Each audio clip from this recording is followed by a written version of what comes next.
Funky Politics.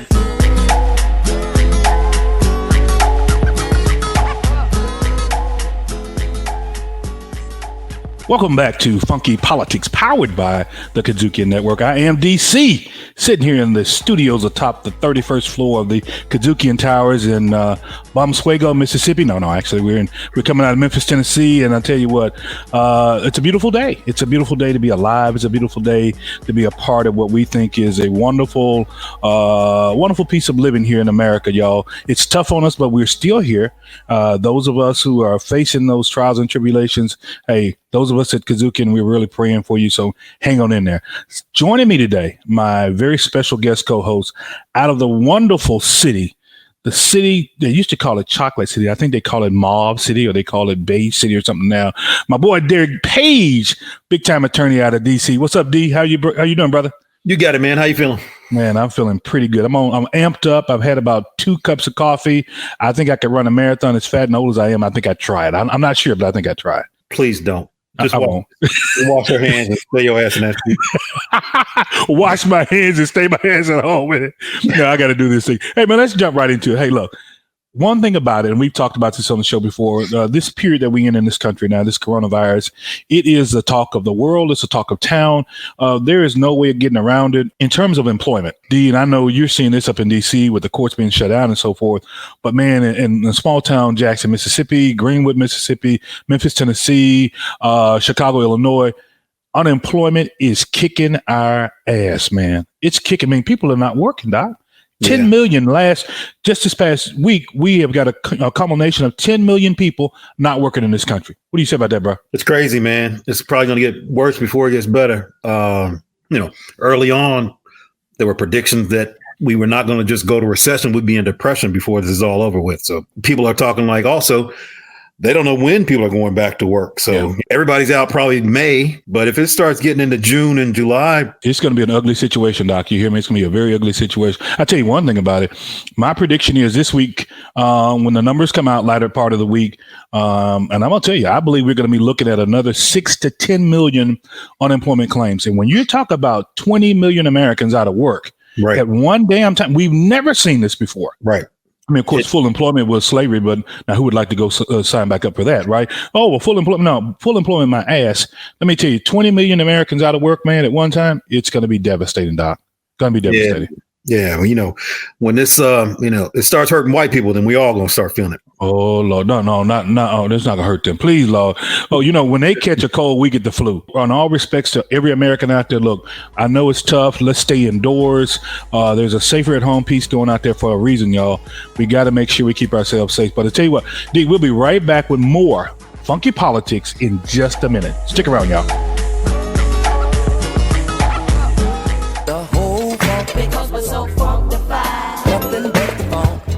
R&R on Sports. Former NBA basketball player, Brother Mario Ellie. Welcome to R&R on Sports. Pleasure to be on here with you guys, man. Thank you guys for having me. It's R&R on Sports.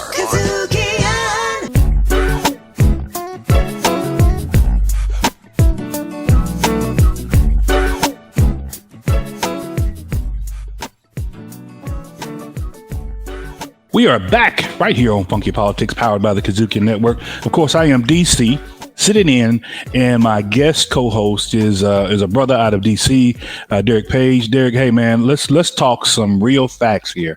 Let's talk. First of all, hey man, welcome. Welcome. Thanks for sitting in, man. I know it's tough out there on everybody right now, but just having you aboard right now of this Kudzukian train here as we try to move Funky Politics in a great direction and keep our folks, our listeners, really informed on really what's happening around the world and our country. Man, it's laudable. Thanks a lot again for being with us. All right. Well, thanks for having me, brother. Hey, no problem. Hey, let's do this. Where do you get it? I mean, this coronavirus, man, we know it initially started in the Wuhan province of China, right? And so now it's moved across the waters. Our president at one time, and later they're telling me that Peter Navarro wrote the memo in January to the president and said, hey, let's lock down our borders because this thing in China looks like it's getting ready to get out of hand. So let's do something. The president the other day said he never saw the memo. Derrick, he never saw. Yeah. Now your trade advisor is telling you something. He's sending you something. Not only to you, Nick Mulvaney at the time, which is chief of staff. I'm sure the VP got it, but all of a sudden the president said he never saw the memo to lock. But he was thinking anyway that we need to lock the country down, even though he did it, a month and a half later. A month and a half later, right? I mean, he sees what he wants to see, but he doesn't read much. So got that problem. The issue, I think, is that back before the virus hit, being dumb as a box of rocks was not as big a issue as it is when you're faced with an international pandemic. But here we are in the most trying of times with the worst possible world leader addressing and or not addressing the situation. So nothing good about that. Thank God for some smart governors. Exactly, right? Trying to as best they can, right? Christy Whitman out of Michigan. You got Mario Cuomo out of. I keep calling him his dad. It's actually Andrew. Yeah, he reminds Andrew Cuomo, but he reminds you of his dad. His dad had, Mario had some moxie. He had some real cojones, man. That guy was, man, I loved him to death when he ran the state of New York, and God rest his soul, of course. And then, of course, Gavin Newsom out of California. It appears that he was ahead of the curve on everybody. And looks like the virus has slowed down in the state of California. Now, of course, they've got a lot infected, but it appears that this stay-at-home measure has worked in California. What do you think about that? I mean, it looks like that they are flattening the curve, doing what they told people to do: stay at home, exactly. Wow, and keep your distance when you have to go out. So, I mean, I guess that is some good news that maybe we are in places that we've been doing the right thing. Seeing this thing peak and come to a I guess, as they said, it's flattening of the curve, so to speak. So maybe the curve is flattening in California. But I'll tell you another thing. I remember initially the CDC didn't recommend that we wear masks. Now, just recently, they're recommending now, I think as of Friday or Saturday, we need to wear masks. You got one? I got one, and it's kind of odd because I reuse it. And so I'm not so sure that's very healthy at all, but I don't know what else the hell to do. I don't have, what do you do? Is there a mask store you go to? I don't sew well, so I can't make me a nice Kappa mask. I'd love to get a Kappa mask. So that would be real cool to have a sheet. I saw a brother, please don't. So no, seriously though, these masks, apparently they said don't get them at first. Now, then they were able to equip the healthcare industry with masks. But now we don't have an opportunity right here, either on Funky Politics to get any. I'd like for us to acquire some so we could send them out to our folks out in the communities around the country. But I don't know where to go get a mask. One of the problems is they don't want us still probably to have the highest N95 or the medical grade mask, because that's going to deplete the supply for the people that need them on a daily basis because they're in the thick of things.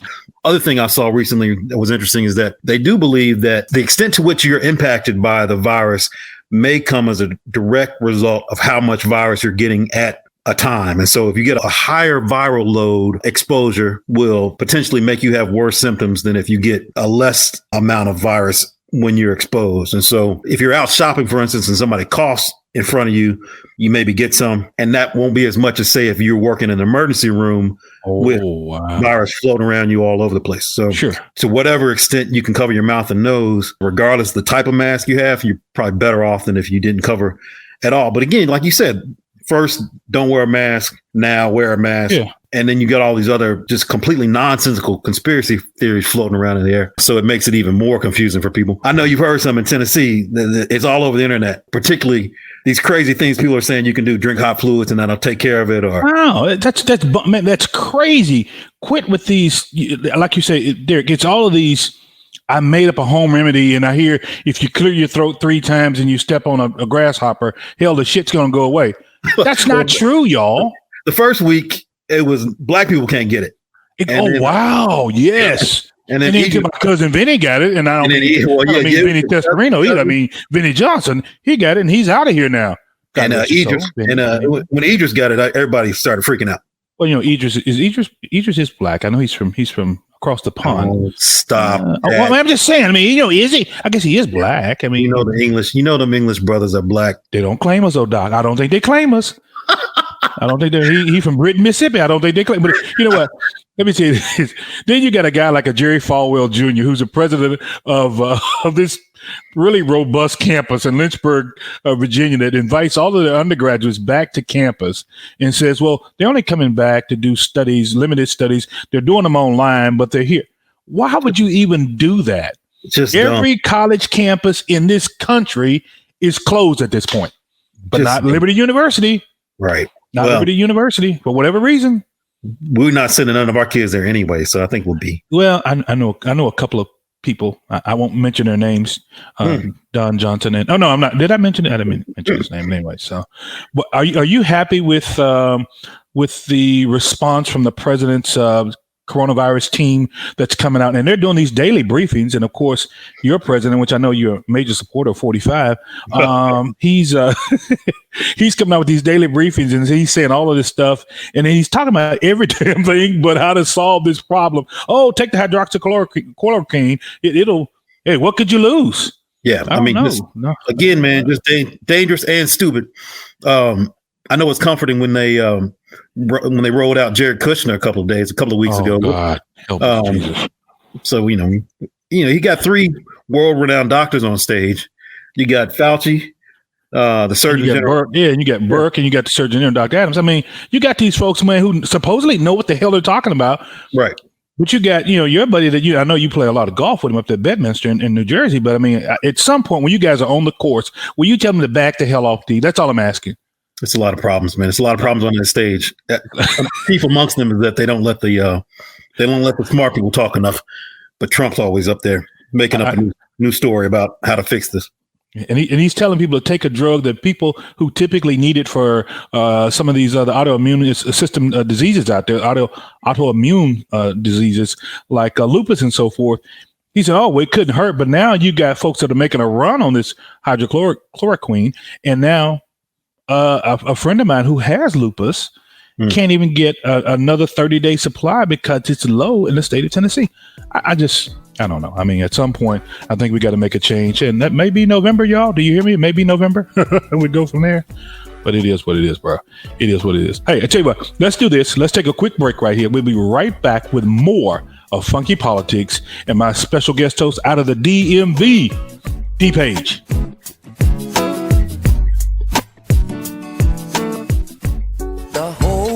I ain't scared of you, mother. Nothing but the phone. Survival of fittest. Survival. I gotta get with it, 'cause it ain't no joke. When a man is broke.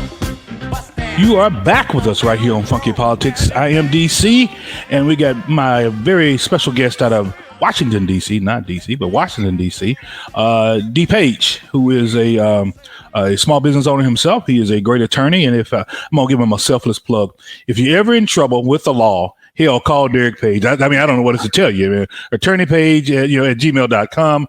I mean, I don't know if he does divorces, he does wills, he does deaths. Do you marry anybody, by the way? No, I do not. You have not married anybody lately. You got a new bride over there you're trying to get? No, I don't. But I mean, maybe at some point somebody will see fit to marry me again. Hell, I don't know. It's bad out there right now. I'm coming to that. Invite me to the wedding. I'm a social distance, so I'll be in the back. So when they say, does anybody have anything to say? Just don't say anything. He drinks booze. That's all you can say. He drinks a lot of Jack Daniels. But anyway, hey, D, let's get down to it. Let's talk about those small business owners in the DMV area, in the Washington, D.C., Maryland, Virginia area. I know you're one yourself, and I know it's got to be killing people like you, Ben's Chili, all of those restaurants who are not necessarily nationally connected, right? But who have to make a payroll every week or every 2 weeks. I mean, how you guys faring up there, man? No, I think it's killed a lot of small businesses. Unfortunately, I think a lot will not be coming back after this. In a few days, DC will announce persons who are awarded the DC Small Business Grant. Wow. So that's supposed to be coming here down the pike very soon. What's the level on those grants? Is it what, 5,000, 20,000? Have they gotten a number to it, or is it going to be something? I haven't seen a max amount. I think a lot of it's dependent on what kind of revenue you were making before the crisis. And so as they assess what type of award you're going to get, they use your 2018 and 2019 tax return. Sure. Or maybe 2019. Yes, 2018, 2019. And I think they compare your, revenue from 2018 to what you were doing in February, and if you had any income in March of 2020. So I think they're just kind of looking at where you were and where you are and trying to offset that to the extent that they can. They also look at things like how many people you employed, if you were employing anybody, Sure. and if those employees are still part of your payroll. So, I think they're doing the best they can with what they've got, and hopefully that, I suspect there's going to have to be a lot more allocated, both federally and kicked out locally to the states and municipalities. D.C., as you may know, had a lot less allocated in that federal $2 trillion. A lot of people are pushing to get that adjusted because there are a lot of taxpayers here who are not getting the same amount of bang for their buck as some of the other states are. Taxation without representation still, I think I saw that on the tags, and those folks that live in D.C., they still have that on their tags. As a matter of fact, President Obama had it on the Beast at one time. On the plates, It said taxation without representation. That's how it's been for D.C. Since, I guess, the beginning, right? Well, one thing about it, I want to get into places like Ben's Chili Bowl. I mean, these are small businesses right there, either in the Southeast or right there in the heart of D.C. that may have a cook in the back, got somebody on a cash register. They're not levels of management there. There's no director of this. They're just small folk who go to work every day and probably have to open up 7 days a week to make a decent amount of money. And of course, in Funky Politics, we try to make sure that all of our small businesses get a shout out every once in a while. And I'll shout out some as we go forward here in the Memphis area, like Four Way Grill that I know is shut down. Patrice Thompson, who's done a wonderful job, she's been on our show before. They're closed, and she's got a staff there that survey predominantly Black audience, but now they've got a lot of folks coming in from out of town that want to eat at Four Way Grill in Memphis. Are they doing carry out at your places there? Well, a lot of restaurants are doing carry out, but you'll see a lot of the national chains are doing that because they can still afford to have staff on, like a Chili's, or I was just at Rafferty's the other day and bought some for my daughter for her AKA anniversary, and the food was great. It was nice, but as I went by to see other small businesses, man, a Four Way Grill's not open. They can't sustain themselves on a takeout menu when they're used to people coming in and sitting down and having dinner, lunch, or breakfast with them. And that's the model that we have typically in our communities because we're social, right? Yeah, we're social people. We come sit down, talk, eat, get coffee, and eat again. Yeah. But you don't have that anymore. And so I imagine that's hitting DC really hard because you guys are the social hotspot, I would say, in the country. Washington, D.C. is. Other than everybody can't get to LA or can't get to New York, but DC is one of those places we as Americans can get to and say, hey, I have a piece of America under my belt because I'm right here in the heart of what we call our country.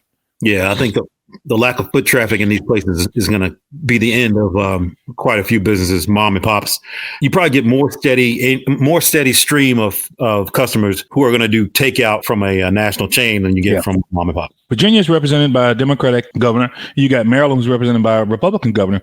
But I would say that Larry Hogan in Maryland has probably risen to the level of, and he's been recently reelected too, by the way. Ben Jealous ran against him and Ben lost, but who's a great guy. But Hogan's up there. He's kind of held his own in Maryland and really has no problem with beating back or fighting back against its administration and what the lack of their participation in helping these states get the equipment, PPE equipment they needed, right? And then you got Northam out of Virginia, who's done a great job down there. The only thing about that is you only have one term that you can run in Virginia, which is weird to me anyway. But so he can't succeed himself. But do you see a close connection between that and Muriel, how she's handled things in the DMV area, in the DC area? Yeah, you know what? And I just thought about this recently. So Virginia governor is a medical doctor. Oh, wow. Absolutely. Larry Hogan is a cancer survivor who also, I think, is also married to a Korean American, has a Korean American wife. So he's been sensitive to this both on the medical front and also kind of the sensitivity of the kind of negative kind of pushback that's come against the Asian American community. But I think he also had his ear to the ground because of the sensitivities with his wife still having significant ties to the Asian countries. Between Bowser, Hogan, and the Virginia governor, I think that they've been all kind of very proactive, more proactive than a lot of places because of those connections. Now, the Virginia governor was late to the game as far as closing everything down. And when he did, he went he went hard. Wow. He's already closed down things for a longer period of time than I think anybody in the nation, probably through June in Virginia with shutdowns. Muriel Bowser, and I've always liked Mayor Bowser, and I know she's had some really tough issues to deal with in D.C. I think she, as we talked before, she had a deputy chief legal counsel pass away because of the coronavirus infection. So, on a scale of 1 to 2, 1 to 3, and 3 being the highest, how's she done in terms of leadership in D.C. through this pandemic? I think it varies, depending on who you ask. Yeah, I would say probably 2.5. Oh, wow. She gets some criticism from some places, and I think sometimes rightfully so, particularly because of so many communities in D.C. that are affected because of their socioeconomic status. Yeah. I think all of the leaders got to be more responsive to that. One of the big things now is kind of who's in the D.C. jail? Do they need to be there? We let some of those people free if they're nonviolent criminals and don't pose a direct threat, because those places are going to be petri dishes for this type of infection. And then when they do get out, they're right back to spreading it in the community. They're going back home to grandma. They're going back home to wife, girlfriend, or they're going on the streets.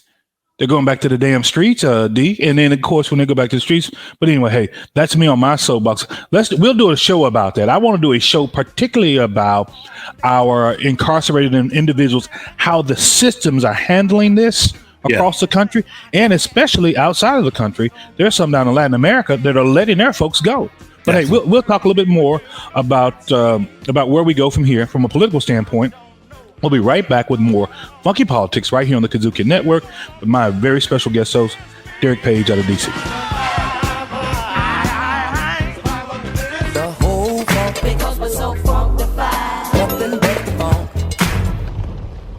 Hey, I'm Williams Brack, co-host of Grind Set. The insight you gain from us and our guests will motivate you to take the leap into entrepreneurship. So stay with us. What's your grind set? And if you happen to miss some of our episodes, make sure to check us out on Spotify, Apple Podcasts, TuneIn, Stitcher, or your favorite podcast provider. Grind Set on the Kudzukian Network. Kudzukian. Who you with? Yeah. Who you with? Yeah. Who you with? Yeah. Who you with? Yeah. I'm with my clique. I'm with my clique. And we are back with more Funky Politics powered by the Kudzukian Network. As always, sitting here and we're talking to our good friend Derrick Page out of Washington, D.C. We're talking a lot about where do we go from here? Who gets this thing? Who's really getting it? But let's talk a little bit from a political standpoint. And I think breaking news, I'd like to tell everybody, and I hate to flatter myself, but I call this thing that at some point early on that Bernie Sanders would drop. And Bernie Sanders, I'd like to announce, has withdrawn or has more than suspended. He's dropped out of the race for the 2020 presidential nomination, for the Democratic nomination. And I think he did something that was admirable. I know it was very tough for him. He felt like he was the odds-on favorite to be the Democratic nominee. I think they'll blame the Democratic Party. I think they'll blame the folks who they consider to be the nobly chauvinisé or the cream of the crop in the Democratic Party for forcing him out. They didn't force him out. Bernie Sanders just did not come across to those moderate Democrats, those Southern Democrats, especially African Americans, and he didn't come across to independents. That's just it. Let's not blame shit on anybody else. He just didn't come across. I blame you, DC. I blame me because I've been on his ass for a long time. And what's your take on the not ever being able to make a connection with black voters? And that's weird because when he ran against Hillary, he didn't make the connection either. I don't know what it is about us. I think we as voters, we're looking for, and please temper my spirit on this. Sometimes we may be looking for a savior or a name that looks like it's something that we can latch, a Kennedy, a Johnson, a King. We're looking for that. And we didn't find it in Pete. We didn't find it in Amy Klobuchar. We didn't find it in Elizabeth Warren. They all had the same issues with African-American voters. But we saw it in Joe Biden because guess what? He was attached to Barack Obama. He was a good soldier, by the way. I will say this. He rode with Obama till the wheels fell off, and they never fell off. He actually stepped aside and allowed Hillary to be the nominee when I think it was really his damn turn. And we'd be looking at a Biden presidency right now. That's just my take on it. No, I think you're right.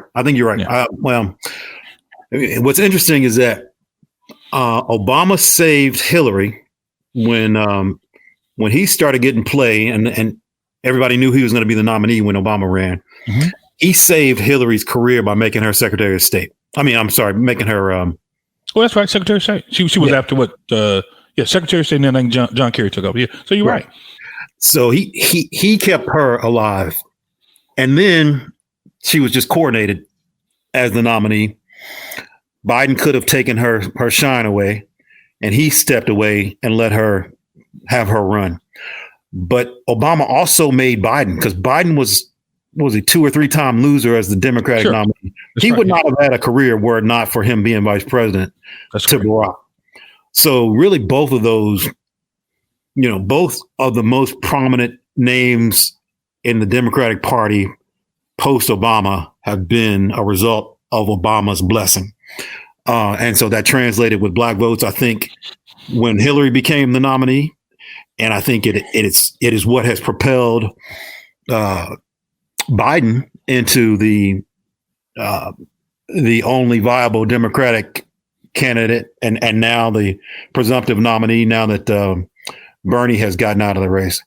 And so you see the ripples and the impact of what Obama has done by first giving life to Hillary, and then also being the reason I think that that Biden is the person that we have as our nominee now going forward.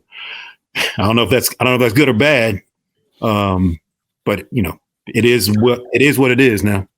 I'll say this: you're listening to Funky Politics right here on the Kudzukian Network. I will say this: that Joe Biden becoming the Democratic presidential nominee, I think guarantees us at least a steady hand. I think it assures us that he's a kind of politician that can bring people back together in terms of this Republican Senate. If it stays Republican, I don't think it will. I think you're going to see some surprises. I believe the Senate will be flipped. I think this has helped it. I think the impeachment started it. I think Kavanaugh was an impetus for the start. And now I think the coronavirus will be the one that takes the Republicans out of office. I'm calling that today. All right. Well, what do you think is going to happen with the fact that neither Biden nor Trump will be able to campaign in the traditional way they've been campaigning with the big campaign and the conventions for one thing, but also the being out on the trail, shaking hands and kissing babies and all that you think is going to change, right? Who does that help or hurt? Well, you would think it would hurt Joe Biden, but to be honest with you, people know that Biden is a Democratic nominee, right?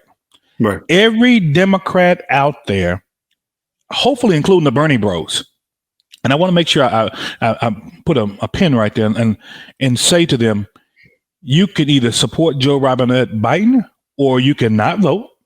And you can support Trump. But if you do not vote, and if you support Trump, it's a Trump vote. Understand that. Understand that if Joe Biden does not beat President Trump because some folks decide to stay home like they did on Hillary, you're going to be faced with another 4 years of uncertainty of this jerk that gets on TV every damn day and talks a lot of crap to the nation. He says absolutely nothing that makes any sense. And I think we are sick of it as Americans, right? I'd love to get the president on here on Funky Politics. Matter of fact, I'd like to talk to him. I'd like to talk to my guy, Jerron Smith. Hey, Jerron, if you're listening to Funky Politics, give me a call, bro. We need to talk about your boy. I don't want to talk to Diamond and Silk. They ain't got crap to say, okay? Don't want to talk to them. But I will say this. I think Joe may have put himself in a box on announcing that he will definitely have a woman as the VP candidate. And I think that's a good thing, but I think that you've seen some other people shine. I think you've seen an Andrew Cuomo right now who has led from the beginning. Yeah. You've seen a Gavin Newsom who has led from the beginning. Man, what do? You got two strong Democrats out there who are leading a response who looks like could lead a nation, right? Yeah. They could lead a nation. Now, Chris Whitmer out of Michigan, if she's odds in on favorite, great. If Stacey Abrams has been really, really quiet, she's been building up things. Keisha's been quiet as well. But I think if you look nationally, there's two men out there. And I don't want to make this about men and men, but if you look at these two men, Cuomo, and you look at Gavin Newsom, I think you got some real strong contenders for vice president who, if something happened to Joe Biden, could be president tomorrow. I think you're right. That's just I've never heard of Newsom's national interest, but I think he'd be strong. I think you're right about Cuomo. I don't think Cuomo wants it, but I mean, if Biden's already committed to a woman, you think Kamala Harris is still in the mix? No, I think Kamala is Kamala, however she pronounces her name. I wasn't high on her when she was in the process in the beginning. I saw her boat sink very quickly. She had issues as a California Attorney General. Black people also did not surround her. So they did not support her like she thought they would. I think they looked at her as something that was on the outset or the outside of mainstream African American life, and they didn't look at her like an Obama. Okay, yeah. At first, because Obama was looked at like, can this guy win? She took on Joe Biden in that first debate and zinged him really good. But other than that, she never got it. I don't think she'd be a great vice presidential candidate. I don't think she brings anything to the table. California's going to be Democratic when they're going to go for the Democratic nominee anyway. Black women right now are supporting Joe Biden at a level that's out of the stratosphere. Right. He needs to make inroads with the Latino community, the Hispanic community in our country. And I think he will do that if Bernie gets out there and Bernie supports him and says, look, we need to bring the family back to the table, guys, and make this damn thing happen. That's all I'm saying, D. I'd like to see you run, DC. I'm running all right, but I'm running for the county line anyway. Hey, look, we'll get right out of it. We're going to get out of here, D. We'll be right back with some closing thoughts. And D Page and I, we're going to get out of here and let y'all have your evening. I ain't scared of you, mother. Riffin' on Jazz. I'm Howard Robertson, one of your hosts for Riffin' on Jazz. Riffin' is your weekly visit with friends where we dive all in to that classic African-American art form called jazz. So don't miss Riffin' with me and my man Melvin Massey every week on your favorite broadcast and podcast platforms. Riffin' on Jazz on the Kudzukian Network. And we are back with Funky Politics right here. Let me tell you something. We've had one hell of a show today. D Page out of D.C. Hey, brother, I really appreciate you being a part of this conversation with our Funky Politics listeners, because if nothing else, we try to make sure not only is this thing educational, it's a little entertaining as well, too. I think people are so caught up in all of this bad news. We know the bad news is there, right? And the coronavirus is there. But wash your damn hands, folks. Keep your distance from people. Do all of those social distancing things that we need to do. But I think they also want to laugh too, D. I think sometimes you just got to laugh, because if we stay in the house all day, if you don't see anybody, you don't pick up the phone and call anybody, man, you'll be facing depression. And I don't know where that'll take us to the next level, right, D? I don't know where that'll take us to. Are you depressed? Are you depressed, DC? No. You seem pretty happy. Well, I've been on coffee all morning, so I mean that's why the hell I'm where I'm at. I mean, this damn roasted stuff, and I have no Jack Daniels in it, by the way. It's early, and I have drank my breakfast before, but anyway, I'm not drinking it today. But seriously speaking, though, folks, the coronavirus has got us by the throat, and that's just how it is right now. The job market is terrible. Those college students that are back home, D, that would come home and get a job at a Rafferty's, like my daughter, she was going to come back and work at Rafferty's as a server, but there's no work for her other than takeout, and they've got just a limited number of staff there. So Macy's is closing all of their stores.